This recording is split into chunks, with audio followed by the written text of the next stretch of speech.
کرائے گا۔ بدعت کرنے والوں کو کرائے پر مکان یا دکان دینا۔ ہمارے گاؤں میں ایک درگاہ ہے جہاں لوگ بہت شرک اور بدعت کرنے آتے ہیں۔ اس گاؤں میں ہماری جائیداد بھی ہے، کچھ دکانیں اور مکان کرائے پر دینے کے لیے بنوائے ہیں۔ جو لوگ درگاہ پر آتے ہیں تو کیا ہمارے لیے حلال ہوگا؟ اگر نہیں تو پھر ہم کیا کریں؟ بنت سید احمد انڈیا سے۔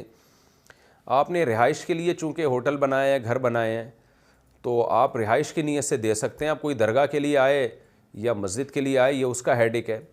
بہتر تو یہی ہے کہ نہ دیں آپ جو درگاہ کے لیے آ رہے ہیں، بہتر یہی ہے۔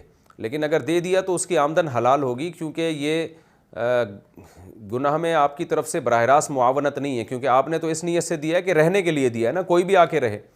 لیکن اسپیشل اگر اس نیت سے آپ نے بنائے ہیں کہ درگاہ والوں کو بڑی ٹینشن ہو رہی ہے، یہاں زائرین آتے ہیں اور ان کے لیے رہائش کی جگہ نہیں ہے، تو چلو ہم یہاں رہائش کی جگہ بناتے ہیں تاکہ ان کی ٹینشن ختم ہو جائے، تو پھر یہ آپ کے لیے حرام اور ناجائز ہوگا یہ عمل۔ لیکن اگر آپ نے صرف اس نیت سے بنائے ہیں کہ کوئی بھی رہنے کے لیے آنا چاہے، تو اگر کوئی آتا ہے درگاہ کی نیت سے تو یہ اس کا اپنا عمل ہے، اس میں انشاءاللہ آپ گناہگار نہیں ہوں گے۔ اور احتیاط اس میں ہے کہ آپ جو ہے ہوٹل میں یا رہائشی جگہ جو آپ نے بنائی ہے وہاں ایک بورڈ لگا دیں اور اس میں یہ لکھ دیں کہ درگاہوں پہ جس طرح سے آج کل حاضری دی جا رہی ہے اور جو کچھ کیا جا رہا ہے شرعاً یہ حرام عمل ہے، اس پہ قرآن و سنت کی روشنی میں یا علماء کے فتاوی وغیرہ وہ لکھ کے لگا دیں، تو اس سے اور زیادہ بے غبار معاملہ ہو جائے گا۔